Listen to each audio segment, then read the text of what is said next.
Olá, meus irmãos, bom dia a todos. Que a graça e a paz do nosso Senhor Jesus esteja com cada um de vocês. Espero que vocês estejam todos bem. Mais uma manhã de domingo para nós meditarmos na palavra do nosso Deus, para aprendermos um pouco mais do nosso Senhor, que é o nosso Criador, e o nosso resgatador. Hoje é domingo, dia do Senhor, e nada mais propício a esse dia do que dedicarmos a Ele toda a nossa atenção e devoção, e ainda mais ouvir a sua voz. Vamos fazer a leitura na palavra de Deus,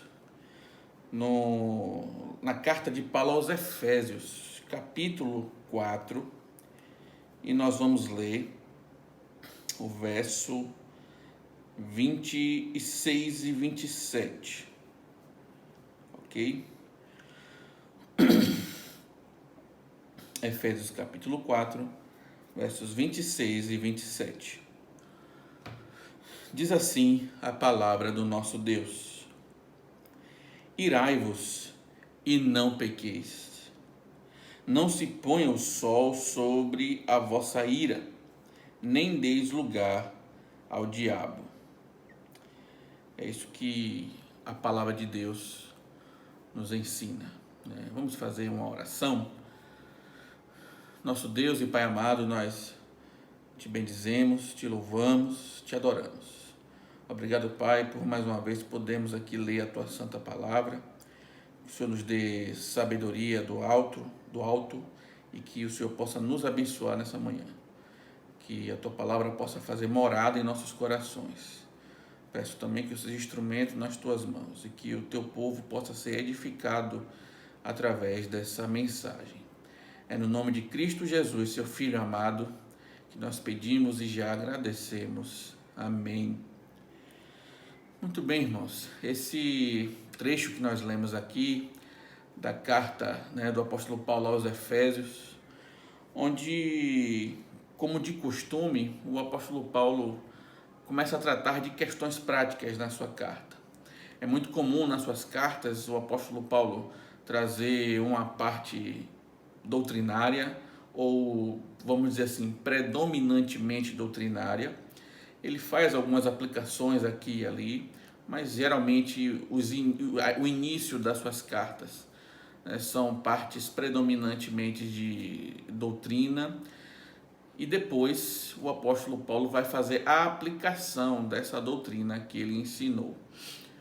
E aqui, não diferente disso, o apóstolo Paulo vai nos trazer uma mensagem de edificação, quando ele mostra para nós as implicações práticas de Deus ter nos resgatado antes da fundação do mundo e ter elegido um povo, de propriedade exclusiva sua. E o resultado natural disso é que nós venhamos a viver em santidade, em dedicação a esse Deus. E então aqui no capítulo 4, o apóstolo Paulo começa a trazer as implicações práticas. E só para a gente entender um pouco aqui o contexto, nós podemos ler aqui a partir do verso 23 ainda do capítulo 4, desculpe. Ele diz assim: E vos renoveis no espírito do vosso entendimento, e vos revistais do novo homem, criado segundo Deus, em justiça e retidão procedentes da verdade. Então, o apóstolo Paulo nos ensina aqui que nós devemos nos revestir do novo homem. E o que seria isso? O apóstolo Paulo está falando da nossa transformação, da mudança de vida do cristão. O crente, quando recebe a Cristo como Senhor e Salvador de sua vida, ele passa por uma transformação de dentro para fora, onde a sua natureza humana, que também é chamada de velho homem, ele agora abandona a sua velha natureza, ele não vive mais escravo dela e passa agora a se revestir do novo homem que é feito segundo Cristo, né? Ou seja, de acordo com Cristo, de acordo com o caráter de Cristo, né? Então, nosso novo homem, ele é agora voltado para Cristo, é um imitador do Senhor. Então, é essa ideia que o apóstolo Paulo traz aqui, e a figura que ele utiliza é uma figura de tirar a roupa, né? De despir e vestir-se de novo. Ele fala para a gente se despir do velho homem, né? E se revestir do novo homem. Né? A ideia aqui é de fato de uma roupa, de tirar a roupa suja, né, do velho homem e colocar roupas novas e limpas, que são as roupas do novo homem, o novo caráter que nós adquirimos em Cristo Jesus. E aí então, Paulo vai trazer quais são as consequências disso. Quando nós somos transformados por Deus através do Espírito Santo, operando em nossos corações, qual é o resultado natural disso? Uma transformação de vida, uma mudança de vida.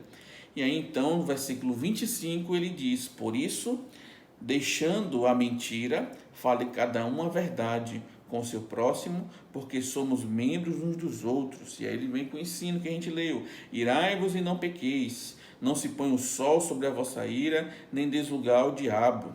E ele diz: aquele que furtava, não furte mais, antes trabalhe, fazendo com as próprias mãos o que é bom, para que tenha com que acudir ao necessitado. Eu vou parar por aqui.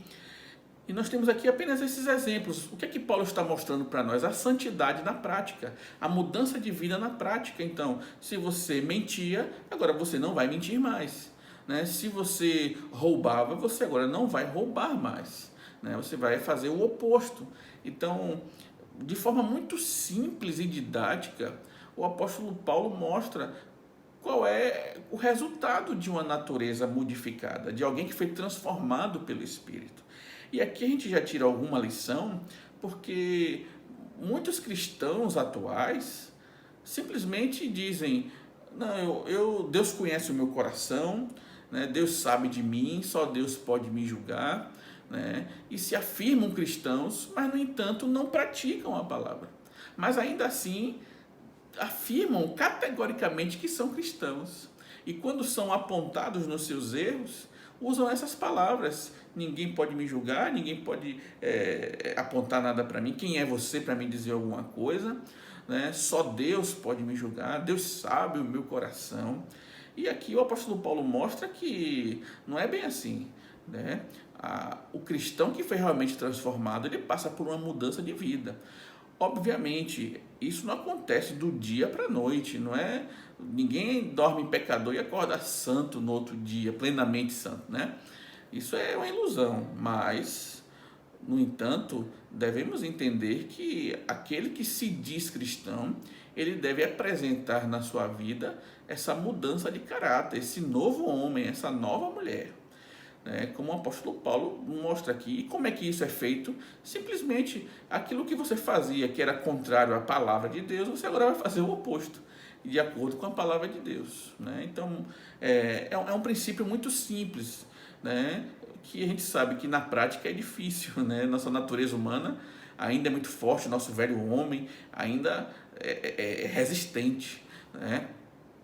Como disse Lutero uma vez, né, que o velho homem tenta afogá-lo, né? Ele foi batizado, né, pelo Senhor, né? Recebeu o batismo, né? Mas o velho homem ainda tenta afogá-lo, algo mais ou menos assim a figura que Lutero usa, né? E que nós temos que afogar o velho homem no batismo, né?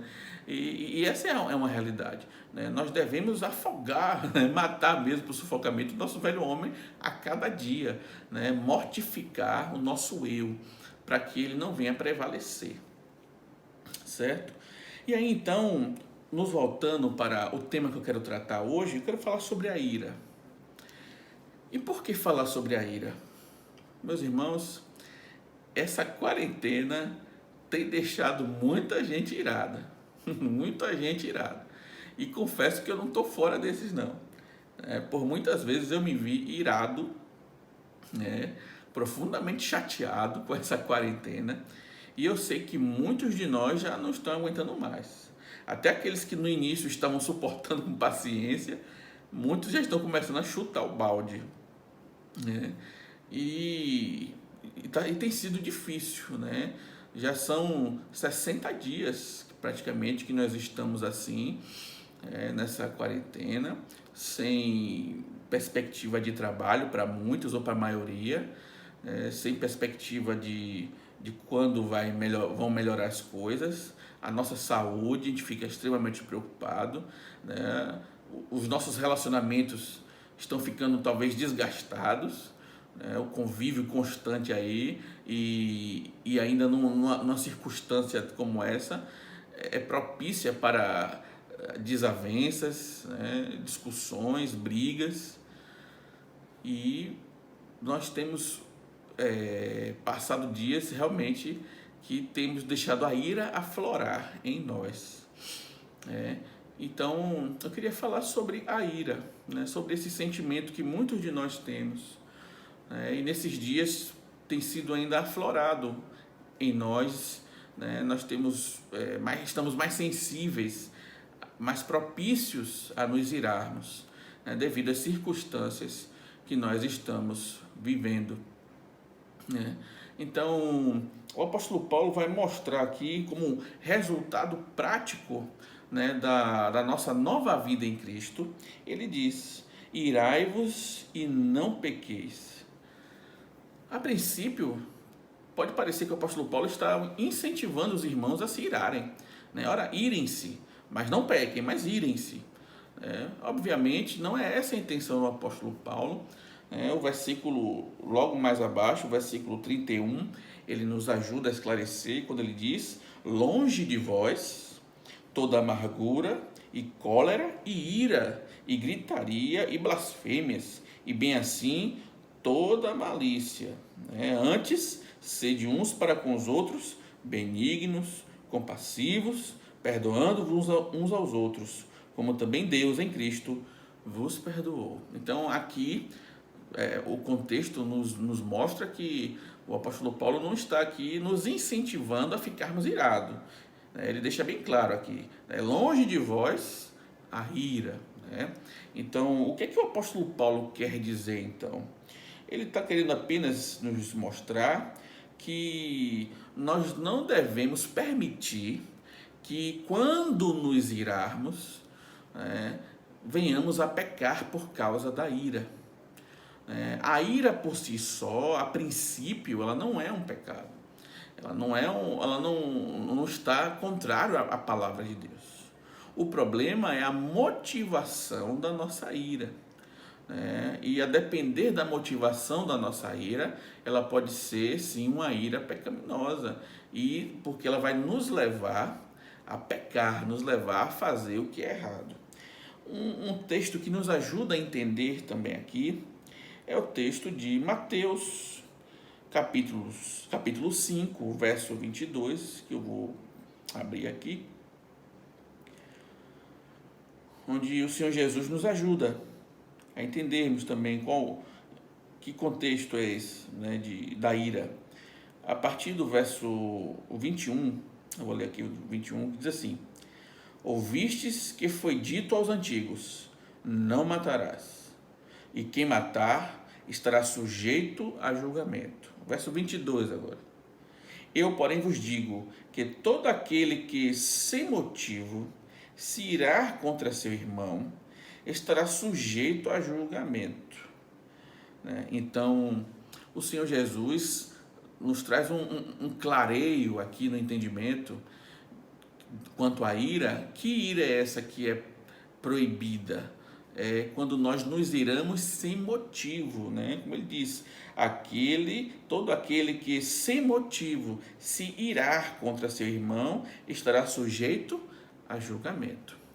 Então, quando a nossa ira ela é por motivos fúteis ou por motivos pecaminosos, é uma ira pecaminosa.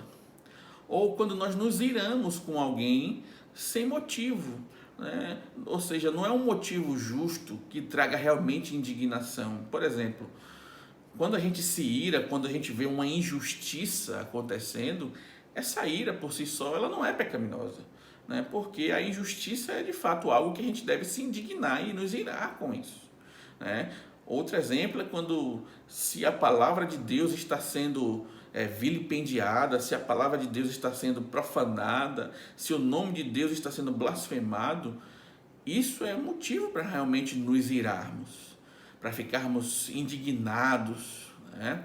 Então, essa ira, ela não é pecaminosa, certo? Agora, se por causa dessa ira eu cometo um ato pecaminoso, né, aí eu estou justamente quebrando a lei de Deus, como o que o apóstolo Paulo disse: irai-vos, mas não pequeis. Ou seja, nós podemos nos irar, né, em algumas situações, né, mas não podemos deixar que a ira nos leve a pecar. Eu vou falar ainda disso um pouco, certo? Então, voltando para a motivação da ira. Então, quando a ira é motivada por motivos justos, né, não há problema nenhum, né, em nos irarmos. O problema é que às vezes nós nos iramos, né, sem motivo justo. Ou seja, nós nos iramos, por exemplo, contra o nosso irmão, ou contra o nossa esposa, o nosso marido, nossos filhos, quando eles não fazem aquilo que a gente quer. Ou seja, não é algo que é necessário ou que deva ser feito, mas algo que é um capricho nosso, que a gente quer que a pessoa faça, e quando ela não faz, a gente se ira contra ela. Então, essa ira já é uma ira pecaminosa por si, porque a motivação dessa ira está errada. Ou quando a gente às vezes se ira até com o próprio Deus, quando Deus não faz aquilo que nós esperávamos, né? Ou quando Deus age de uma forma diferente daquilo que nós queríamos. Então, nós ficamos irados e chateados com Deus. Essa ira por si só já é pecaminosa, porque a motivação dela está errada, certo? Mas, voltando lá para Efésios, o apóstolo Paulo, ele vai falar aqui da ira por motivo justo, né? É uma ira que ela realmente tem um motivo coerente, mas por causa da ira a gente acaba cometendo um ato pecaminoso. Por exemplo, é muito comum, tem sido muito comum em nossos dias, nos irarmos com os nossos governantes, né? E aqui eu não estou defendendo político A ou político B, ou esquerda ou direita, ou qualquer visão política, mas não importa. A gente tem se chateado com os nossos governantes, em muitos casos, e ultimamente isso tem sido demonstrado aí pela internet. E a gente muitas vezes se ira justamente porque muitas vezes aqueles que nos governam tomam atitudes que nos deixam indignados e irados, mas por causa da ira nós cometemos um pecado, ou seja, nós vamos para a internet xingar aquele governante, né? Como a gente vê muitas vezes por aí, né? Um xingamento que é muito comum na internet hoje é lixo, né? Chamar a pessoa de lixo humano, né? É muito comum. Os guerreiros da internet, né, usam muito esse xingamento. Essa pessoa é um lixo humano, né? Não tinha nem por que está aí, né? Ou então a gente chama a pessoa de ladrão, ou chama a pessoa de palavrões que não nos cabe falar aqui, de tão vergonhosos, né? Então, esse é um problema. Se indignar por uma má atitude não é errado, mas quando a gente, por causa da ira, passa a ter uma ação pecaminosa, está errado. Mas, voltando para nossas casas também, muitas vezes nós nos iramos com a nossa esposa, por exemplo, ou a sua esposa se ira com você, né? E é um motivo até justo, mas por causa da ira tomamos atitudes erradas, né? Como, infelizmente, muitas vezes, os homens geralmente é quem faz isso, infelizmente, mas muitas vezes o homem se ira com a sua esposa, e às vezes até por um motivo justo, mas ele aí parte para a violência. Ele agride a sua esposa, e aí ele pecou, porque a ira dele podia até ter sido justa, mas quando ele utiliza-se da ira para agredir a sua esposa, ele está pecando, ele está quebrando a lei de Deus, está fazendo o que Paulo está falando aqui. Né? E às vezes também é o contrário, às vezes também tem mulheres que agridem seus maridos porque se chateiam, às vezes justamente, e aí partem para a agressão. Né? E não somente agressão física, mas agressão também verbal. Né? Muitos homens agridem suas mulheres verbalmente, as mulheres agridem os homens verbalmente, seus esposos, filhos agredindo pais e pais agredindo filhos. Né? Então, às vezes, a ira é justa, o motivo da ira é correto, mas a gente se deixa levar pela ira e comete um pecado. E é contra isso que Paulo está escrevendo aqui. Por isso ele diz: irai-vos, mas não pequeis. Né? Então, você pode se irar, né, por um motivo justo, mas não permita que essa ira te leve a pecar. Né? E ele diz: não se ponha o sol sobre a vossa ira, nem deis lugar ao diabo. Então, uma outra coisa que Paulo fala aqui é que não devemos deixar que o sol se ponha, né, sobre a nossa ira. A ideia aqui do apóstolo é dizer o seguinte: que a gente não deve guardar rancor. Né? Ou seja, a gente se ira agora, e a ira é por um motivo justo, e às vezes até tomamos a atitude justa, a atitude correta. Né? Então, a ira foi correta, agimos corretamente, mas aí, em vez de, depois que as coisas estão corrigidas, ou já se acalmaram, ou já passaram, nós esquecermos aquilo e deixarmos guardado, não. Nós aí guardamos em nosso coração e alimentamos aquilo e ficamos rancorosos, não esquecemos. E aí se põe o sol e nós ainda estamos irados. Passa o dia e nós estamos continuamos ainda chateados, continuamos ainda irados contra aqueles que por acaso nos provocaram, seja ele quem for. E é contra isso que o apóstolo está falando aqui. Nós não devemos alimentar o rancor em nós. Né? Não devemos fazer isso. E principalmente nesses dias de quarentena que estamos aí vivendo, né? Onde estamos juntos com os nossos familiares, o convívio está mais perto e os nervos estão ficando à flor da pele devido às condições em que nós estamos, porque ninguém está em casa porque quer, mas está sendo forçado a ficar, e isso por si só já nos deixa irritados. Então, por muitas vezes nós então nos iramos e guardamos rancor e ficamos ali. Mas imagine, a quarentena já é ruim, estamos numa situação difícil e você ainda fica guardando rancor de coisas passadas, de coisas que já se foram. Isso só traz dor ainda mais para nós, né? Sofrimento. E eu estou querendo enfatizar essas questões, irmãos, principalmente na família, porque estamos no mês de maio.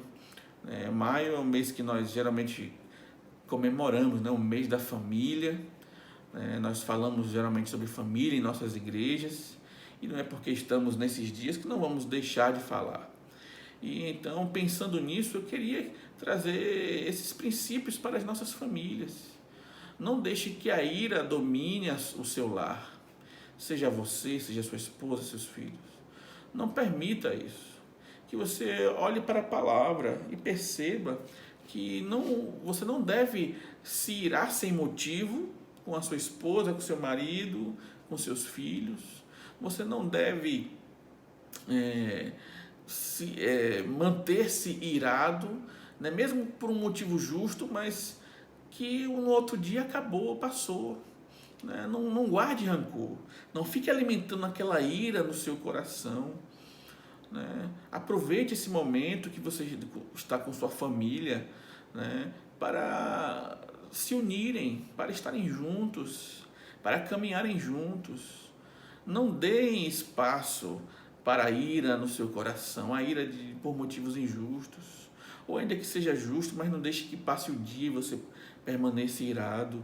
E aí ele diz aqui, o apóstolo Paulo, e nem deis lugar ao diabo. O que seria isso aqui, dar lugar ao diabo?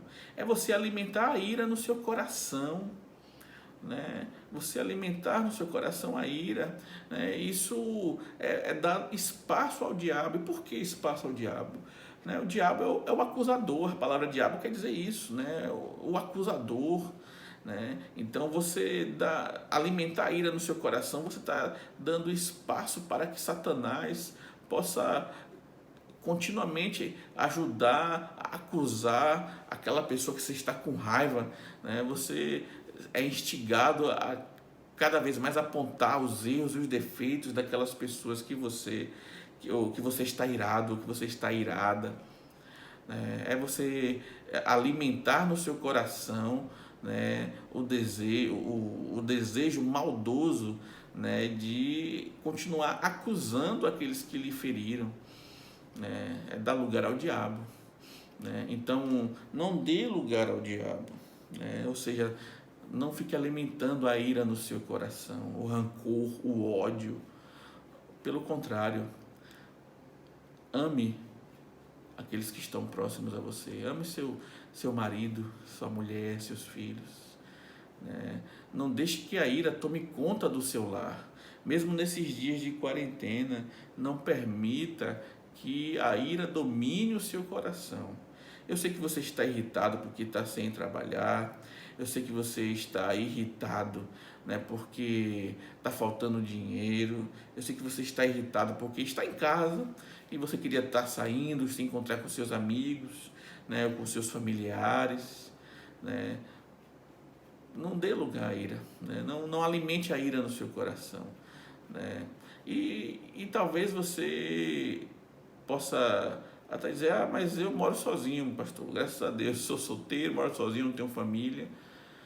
Mas você se ira também com outras pessoas, né? Você muitas vezes alimenta a ira contra familiares, contra amigos, contra irmãos da sua igreja. Não alimente isso no seu coração. Não alimente a ira, não dê, lugar a Satanás, né, ao diabo, alimentando a ira no seu coração, alimentando esse desejo pecaminoso, tá bom?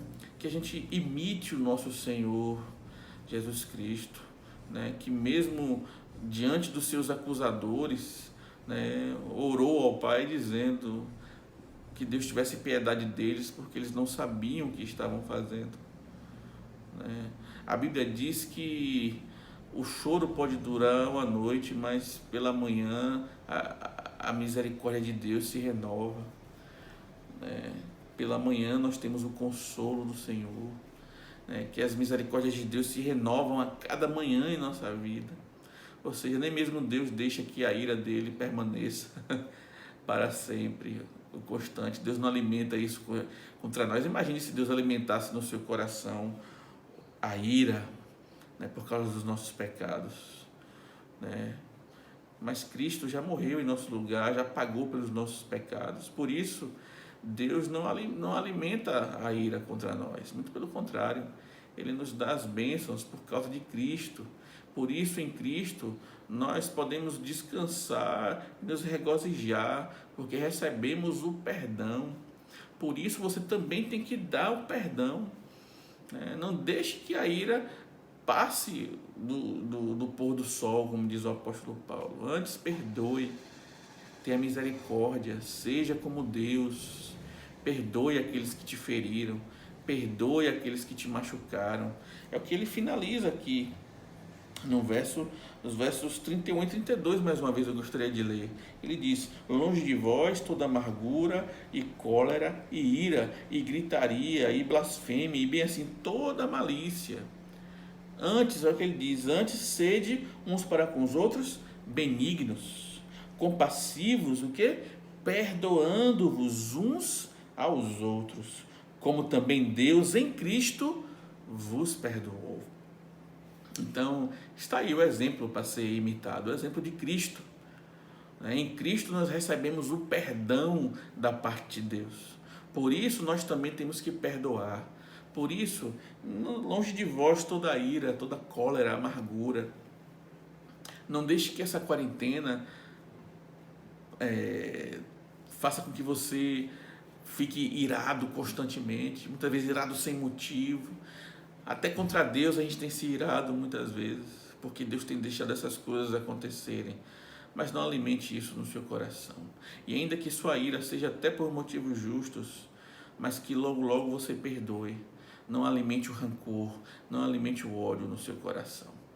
Então, para que sua família possa estar bem nesses dias de quarentena, né? Abandone toda a ira, né? Longe de vós toda a ira. E se for necessário irar-se, ire-se, mas não peque. Não deixe que a ira faça você pecar. Não use da ira como motivo para você pecar. Seja como Deus, perdoe. Assim como Cristo, em Cristo nós temos o perdão da parte de Deus.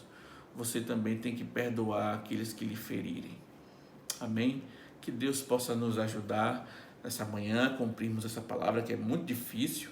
Que o Espírito Santo nos ajude, mas que venhamos a cada dia buscar sermos pessoas mais serenas, pessoas mais tranquilas, e que nesses dias de quarentena a gente não dê lugar à ira, que a gente não alimente ela em nossos corações. Antes que a gente busque no Senhor ajuda para perdoar aqueles que nos ferem. Amém? Que Deus possa abençoar a sua família nessa manhã, que Ele possa derramar graça sobre você que está nos ouvindo agora. Vamos fazer uma oração? Deus amado, Senhor bendito, ó Deus, que o Senhor possa ter misericórdia de nós, que o Senhor nos ajude para não andarmos irados, mesmo nesses dias difíceis, mas que não venhamos andar irados, ó Pai. Nos ajuda, Senhor, a que venhamos praticar, ó Deus, o perdão. Nós venhamos a perdoar aqueles que nos feriram, que a gente não alimente rancor no nosso coração. É no nome de Cristo Jesus que nós pedimos e já agradecemos. Amém. Muito bem, meus irmãos, que Deus abençoe vocês e até a noite. Grande abraço.